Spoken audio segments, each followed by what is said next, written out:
Hace muchos años que estoy compartiendo información con la gente que me interesa, mis amigos especialmente, y esa información son cosas que a mí me han llamado la atención. De algún modo tengo algún tipo de trastorno obsesivo con la información, de ahí el nombre del canal.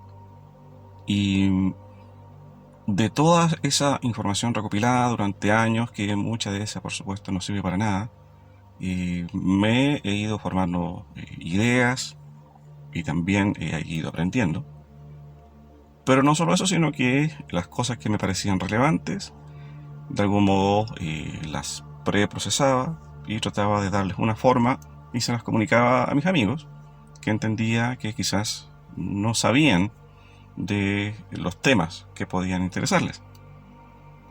La cuestión es que hace algunos años comencé a investigar sobre economía, la economía, las grandes cifras de la economía, ya que me parecían interesantes, especialmente después de la crisis del 2008, la crisis subprime. Esa crisis me llevó a meterme en información que eventualmente se encuentra solamente en inglés y eventualmente llega a traducirse al español, pero muy sucintamente. Después de eso comencé a entregar esa información a mis amigos, a través de emails, de conversaciones, de presentaciones.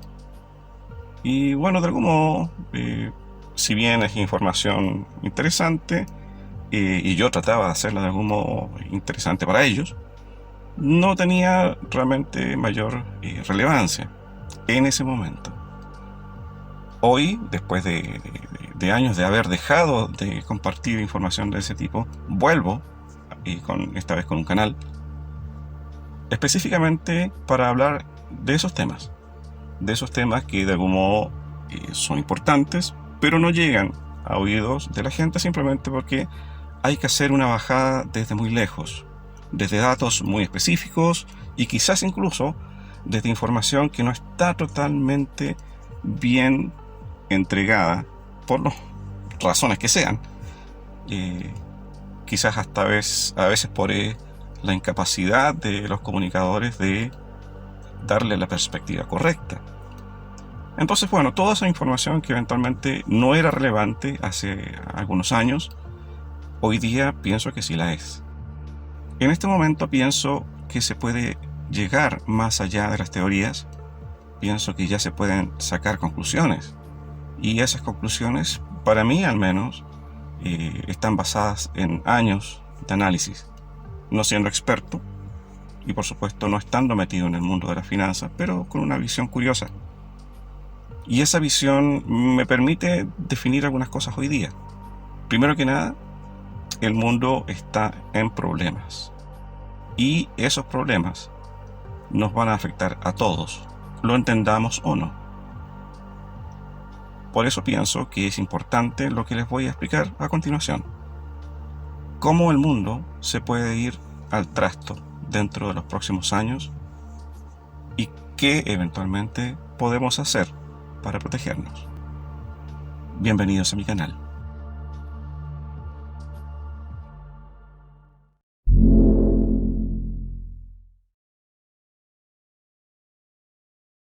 Hay muchos temas que son sumamente interesantes de tratar, de analizar y de los cuales en algún momento, por supuesto, todos hemos escuchado, desde el cambio climático, a las migraciones que están sucediendo en distintas partes del mundo, las guerras comerciales, por ejemplo, de Estados Unidos con China, temas que nos preocupan como el avance de la tecnología y la automatización y cómo va quedando obsoleto el conocimiento que nosotros tenemos, afectando nuestra capacidad de empleo futuro. Y no solo la nuestra, sino de las futuras generaciones. Y por supuesto, el tema del impacto social y económico de la pandemia. Quiero plantear un nuevo tema que quizás no está muy presente, que es el reinicio de la economía mundial.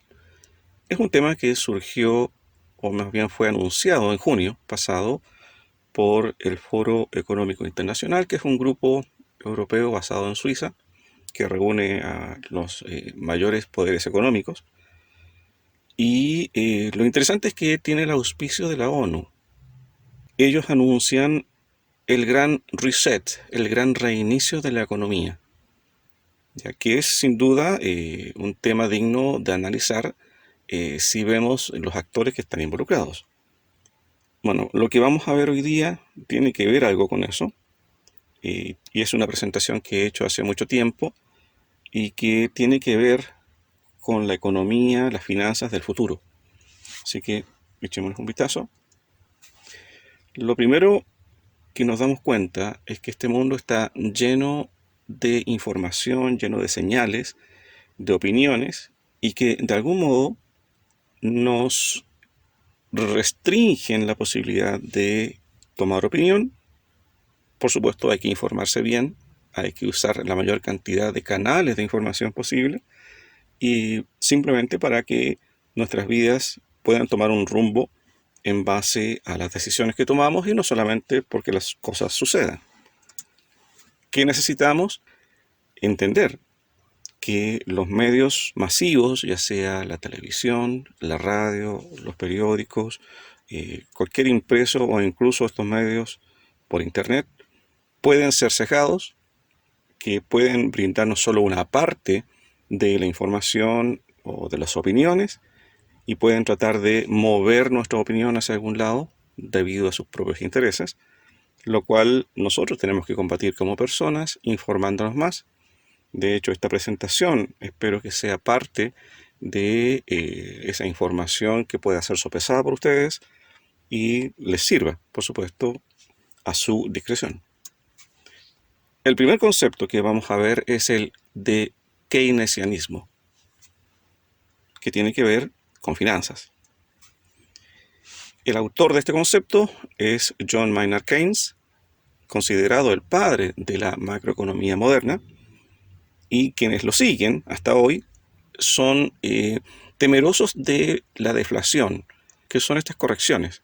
Cuando hay un retroceso económico, por algún motivo, ya sea natural o creado por el hombre, salen al mercado a intervenir ingresando dólares o el dinero que corresponda, la moneda que corresponda, supliendo liquidez al mercado, generalmente imprimiendo dinero. Yo digo que el keynesianismo tiene un arma especial llamada la estrella de la muerte, que es el Banco Central. Desde el fin de la Segunda Guerra Mundial, cuando nació este nuevo orden de cosas en el cual vivimos hoy, la política y las finanzas han estado sumamente unidos debido a la ola democratizadora que recorrió el mundo. Todas estas nuevas democracias, estos países, igual tenían los mismos problemas que todos, que es cómo levantar recursos. ¿Y cómo se puede hacer eso? Primero, por ejemplo, aumentando los impuestos, o vendiendo empresas públicas, o emitiendo deuda. De estas tres opciones, la más viable, o mejor dicho, la menos impopular, es la de emitir deuda, gastar hoy y esperar que alguien en el futuro pague por lo que nosotros consumimos. Para esto hay que entender que el mercado no es libre, no hay un libre mercado realmente, como se dice generalmente, sino que hay grandes manos que mueven las economías, como les decía, cuando por ejemplo hay deflación, que son, por ejemplo, la Reserva Federal de Estados Unidos, los bancos centrales de los países, el Fondo Monetario Internacional, el Banco Mundial, que si bien estas personas acá quizás ya no están, esas instituciones continúan funcionando y son sumamente relevantes hoy. Hagamos un poco de historia. Vámonos a 1944. Después del desembarco aliado en Normandía en junio de 1944, ya se veía que los aliados estaban ganando la guerra a los nazis y por lo tanto se veía más cerca el fin de la Segunda Guerra Mundial.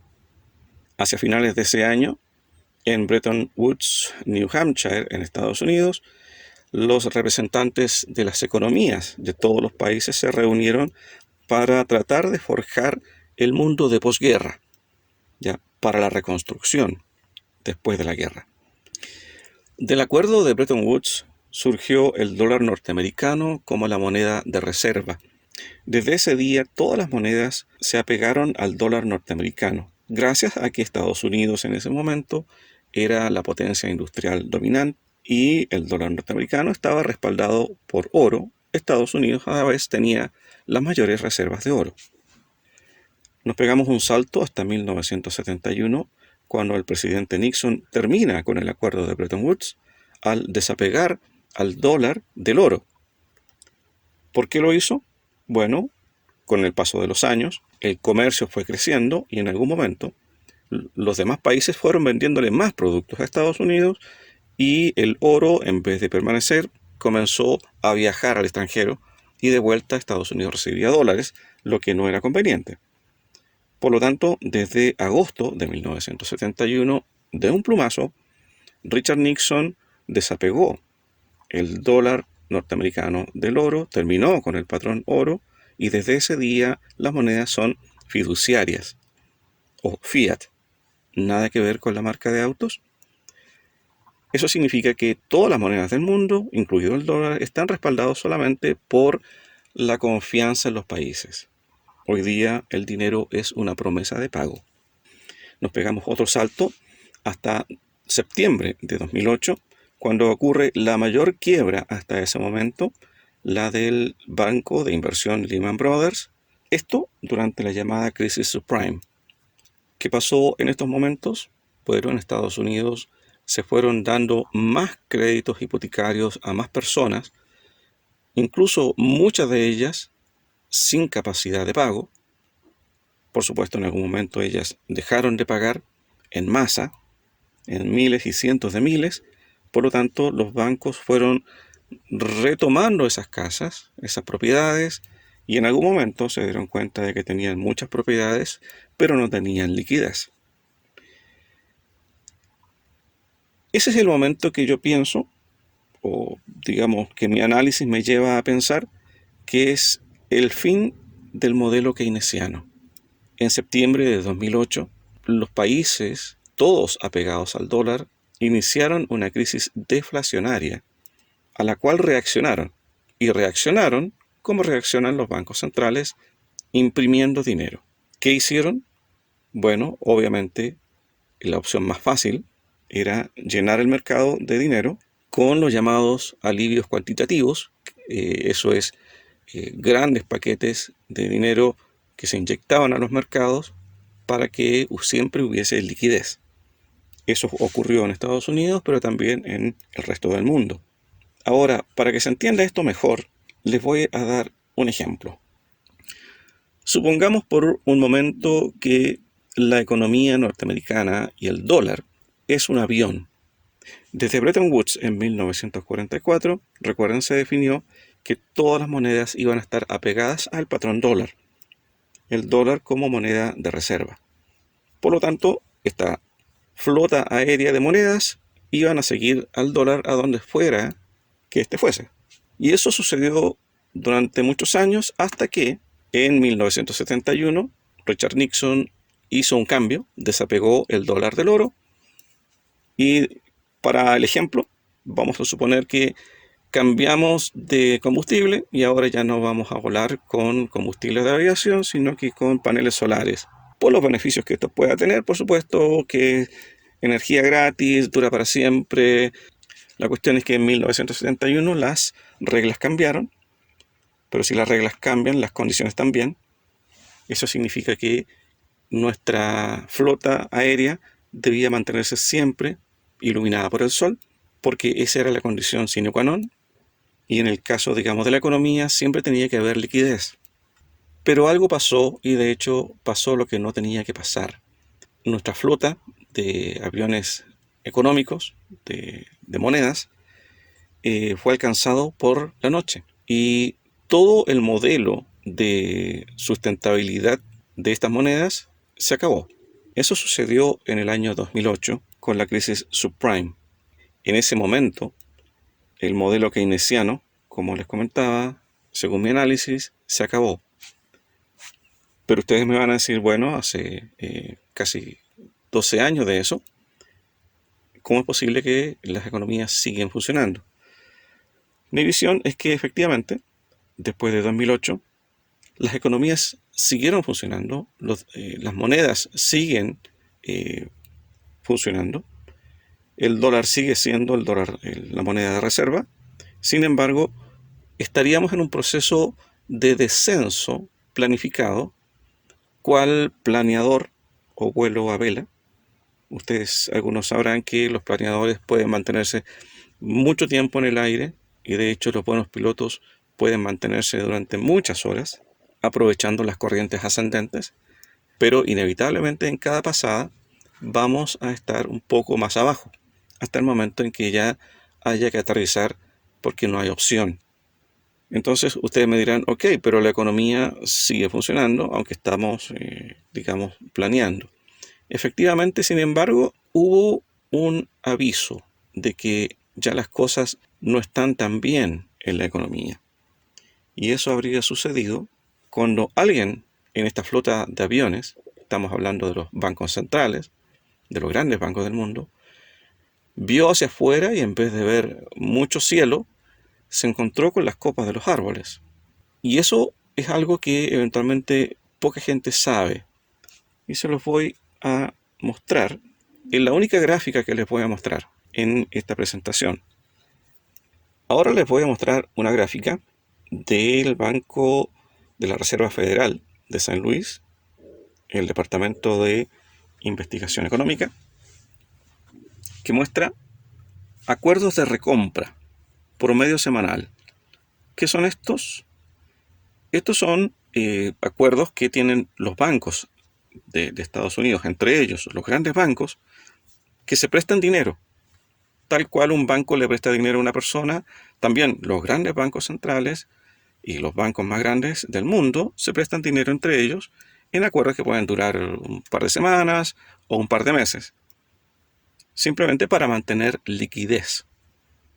¿Correcto? Entonces, mientras más incertidumbre hay, tienen que prestarse más dinero entre ellos para mantener liquidez ante cualquier problema. Entonces, cualquier pic que aquí vemos significa, entre comillas, un gran problema. Como les decía, estos son datos semanales. Vemos, en este caso, enero 5 del año 2000, el reventón de la burbuja.com. Algunos lo recordarán, digamos, es como el primer estertor de esta nueva economía tecnológica. Hubo mucha expectativa, se crearon muchas empresas, se generó una burbuja y en esta fecha reventó esa burbuja y por supuesto hubo una caída muy grande. Y bueno, los bancos tuvieron que tener más liquidez y en este caso la Reserva Federal le prestó mucho dinero a los bancos en esta modalidad. Acá hay otro pic en septiembre del año 2001. Ustedes recordarán el ataque a las Torres Gemelas. También hubo mucha incertidumbre ahí y también por eso los bancos tenían que tener más liquidez. Después, por supuesto, vamos avanzando hasta el año 2008, cuando comienza a ver los problemas que existían en los bancos debido al inicio de la crisis subprime. Como se dan cuenta, esto duró mucho, hasta que todo reventó en septiembre del año 2008 con la quiebra del banco Lehman Brothers, el banco de inversión Lehman Brothers, que fue la mayor quiebra del mundo hasta ese momento. Ahora después esto baja, simplemente porque ya no fue necesario estos préstamos semanales de la Reserva Federal, porque se inició el llamado programa de QE o alivio cuantitativo, en lo cual la Reserva Federal y el Tesoro de Estados Unidos inyectaban billones o trillones para los norteamericanos al mercado. Entonces ya en este caso no se necesitó más estos acuerdos de recompra, al menos por algún tiempo. Voy a reducir esto. Y eso se mantuvo más o menos desde el año 2009. El alivio cuantitativo siguió hasta aproximadamente el año 2015, 2016. Y de ahí comenzó a bajar el alivio cuantitativo que no está reflejado en esta gráfica. Y entre comillas se comenzó a normalizar la economía mundial. Pero si se dan cuenta acá, en septiembre del año pasado, algo pasó. ¿Recuerda usted lo que pasó en septiembre del año 2019? Yo tampoco. No hubo un gran reventón económico como el .com del pasado, no hubo un gran ataque o guerra como sucedió con el ataque a las Torres Gemelas. No quebró un gran banco de inversión que sale en las noticias, no sucedió nada. En el mundo de las personas no sucedió nada, pero en el mundo de los bancos centrales, sí. Y de hecho, si se dan cuenta, esto siguió más o menos increciendo hasta marzo del 2020, que estuvo el pic, que fue cuando se declaró la pandemia. Pero ya llevábamos varios meses con alertas previos a la aparición de alguna enfermedad. Y bueno, igual que la vez anterior, esto comienza a decrecer y ya en julio comienza a decrecer hasta llegar a cero, porque ya no se necesitó más de estos ingresos mensuales, estos préstamos mensuales, porque se inició la impresión de grandes cantidades de dinero en todos los países, y ustedes se habrán dado cuenta de todos los paquetes de ayuda que están continuamente ofreciendo los países a las personas debido a la pandemia. ¿Ya? Entonces, de algún modo, este avión, que hoy día ya no es avión, sino es más bien un planeador, se ha visto beneficiado de la pandemia porque obligó a los países a imprimir más dinero, mucho más dinero del que tenían planificado hacer. De hecho, nadie tenía planificadas acciones para combatir una pandemia. Entonces, esta situación actual nuestra ha beneficiado a los mercados de algún modo y han crecido, pero si uno ve a la economía real de ustedes y de mí, no se ve tan promisoria. Bueno, después de ese ejemplo, volvemos ahora a la presentación. Y de hecho, me voy a saltar un poco esta presentación que tiene más de 100 slides, más de 100 gráficas. Les voy a dejar de todas maneras el link si quieren echarle un vistazo, porque es demasiado larga como para no se me aburran. Les voy a mostrar algo que puede ser interesante, y es qué es lo que sucede cuando un país imprime demasiado dinero. Puede suceder algo como lo que sucedió en Zimbabue el año 2008. En algún momento el dinero, el dólar zimbabuense, fue perdiendo tal valor que salir a comprar cualquier bien significaba llevar casi carretillas de billetes para poder sobrevivir. Ya estamos hablando de un pequeño país de África que llegó a devaluar su moneda de tal forma que llegó a tener un billete de 100 trillones de dólares. Un trillón es 1.000.000 de millones. ¿Cómo llegamos a esto?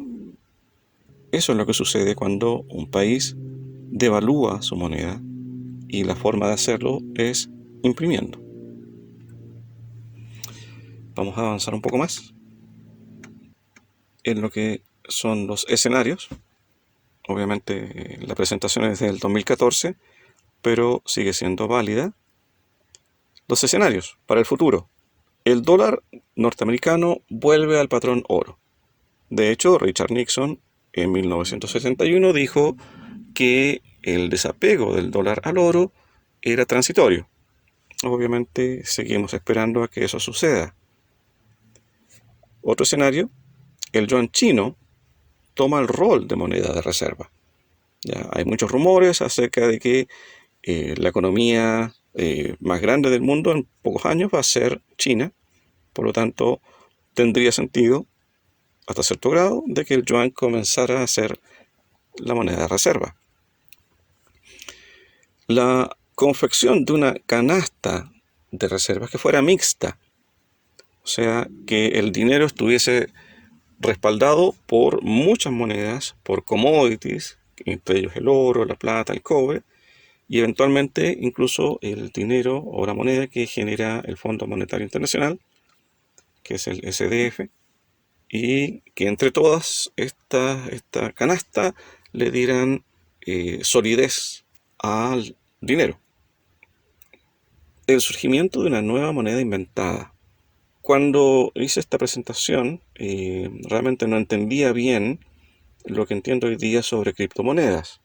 Por ejemplo, podríamos hablar de un modelo en el cual las criptomonedas pudiesen convertirse en dinero circulante. Hoy día todavía eso no sucede, pero la aparición del Bitcoin en el año 2009 ya nos da un trasfondo, ya hay antecedentes. Consecuencias económicas de cualquiera de estos cambios. El cambio no va a ser fácil, podría producirse una deflación. Eso significa que muchos negocios quiebran, la economía se paraliza y por supuesto los precios bajan. Podría suceder una estanflación, que es más o menos lo mismo anterior, pero algunos productos claves, como por ejemplo alimentos, energía, suben. Hiperinflación, como el caso que vimos de Zimbabue, en la cual el dinero circulante pierde de tal manera valor que hay que andar con una carretilla de dinero o bien hay que tener una cantidad increíble de dinero simplemente para poder comer cada día. Entonces, las consecuencias pueden ser varias y eso eventualmente es algo que está en proceso hoy. Se está hablando ya del gran reseteo, el gran reinicio. Algo que quizás no era tan evidente hace algunos años, hoy día ya está estipulado, ya está decretado. ¿Qué va a significar eso para nosotros? Bueno, eso es parte de lo que hablaremos a continuación. Espero que la explicación haya sido clara y que la hayas entendido. Ahora tú me podrás decir, ok, pero ahora, ¿qué hago yo? Ahora que entiendo este tema, que es algo que está completamente alejado de mi control.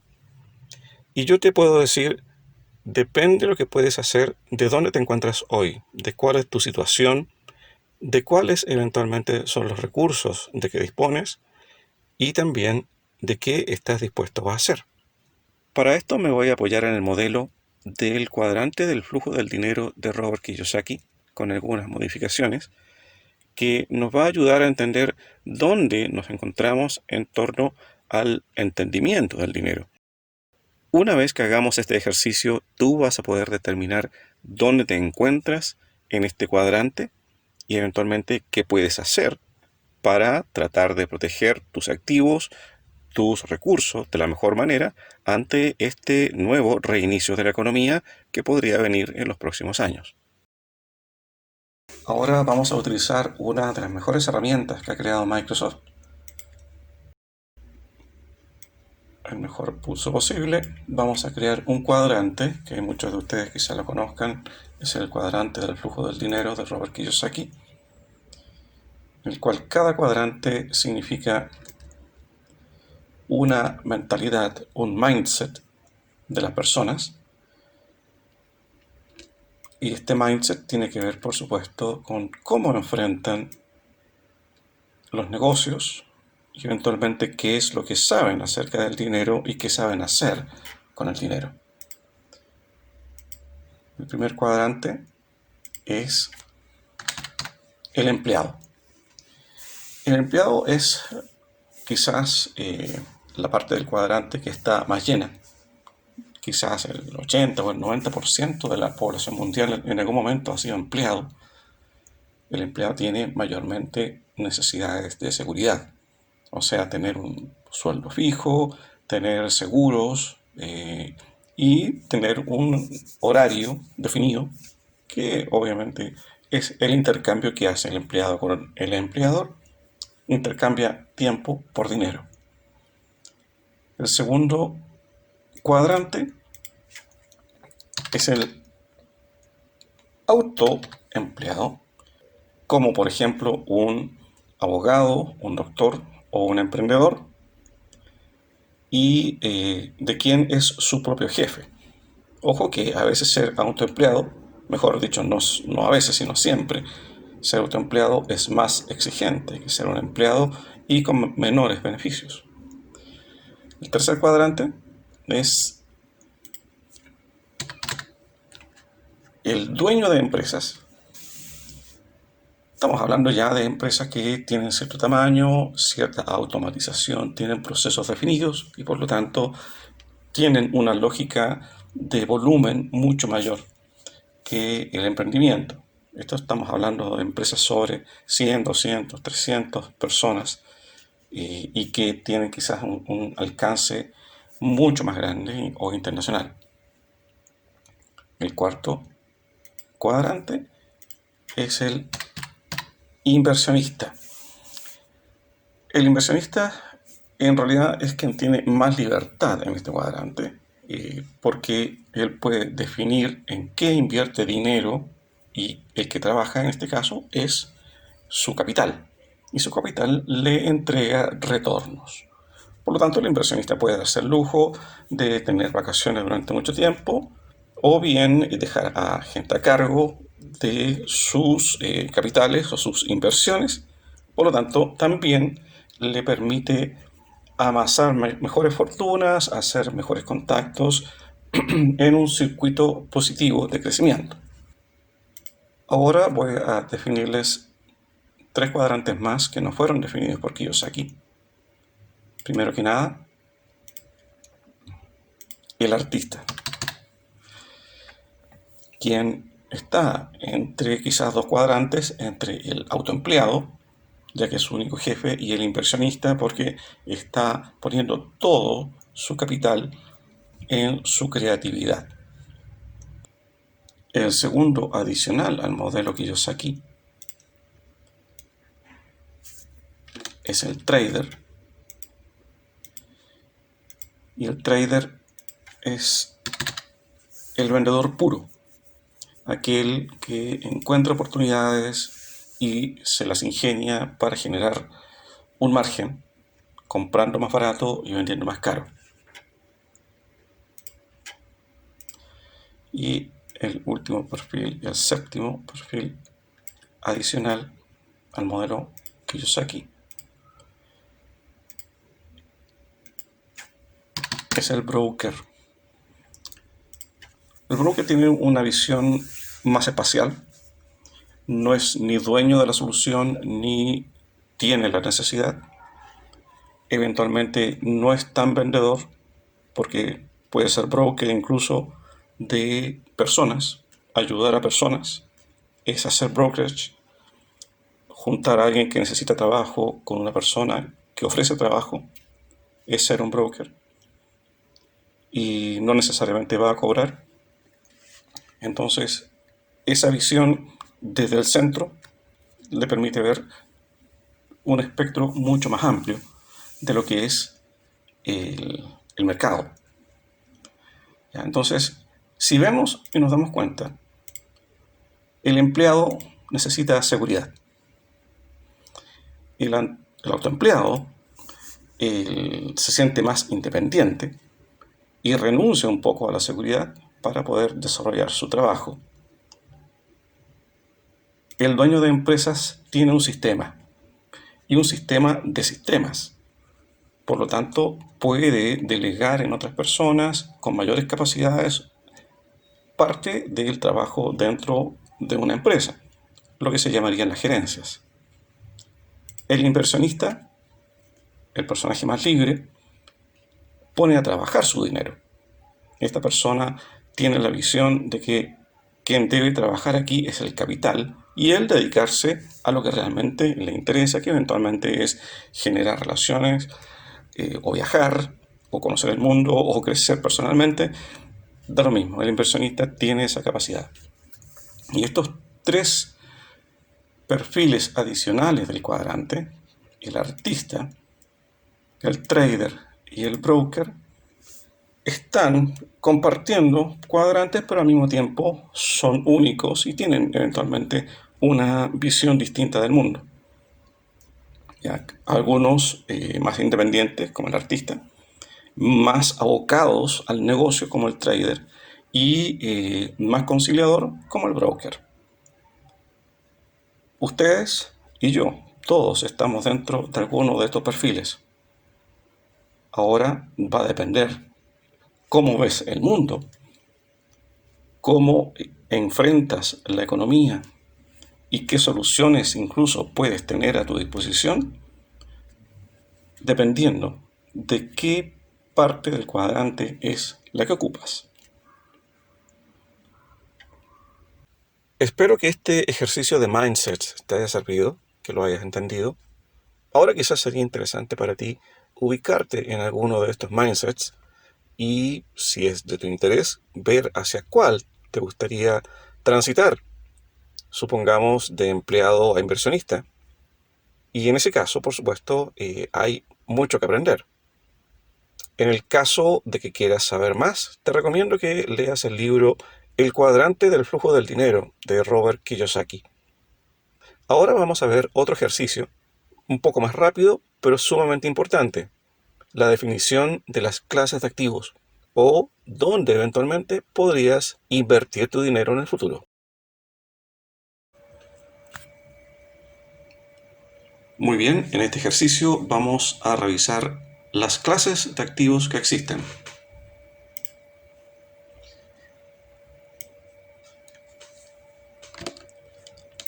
La primera clase de activos que conocemos es el inmobiliario.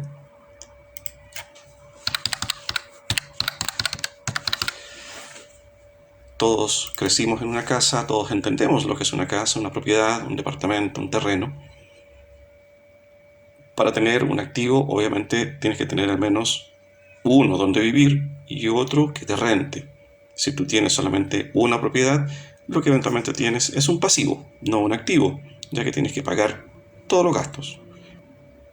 Al tener una segunda propiedad o más, ya tienes un ingreso mensual. El segundo tipo de activo es el llamado activos en papel. Estos son, por ejemplo, fondos mutuos, acciones, cuentas de ahorro. Una tercera categoría son las empresas.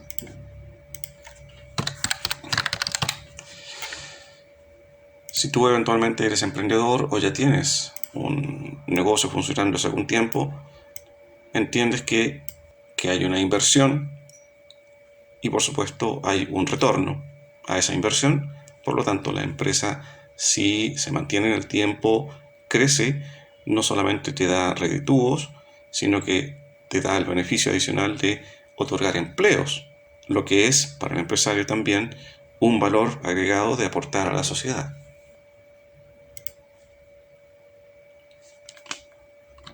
Una cuarta categoría de activos es la que conocemos como commodities.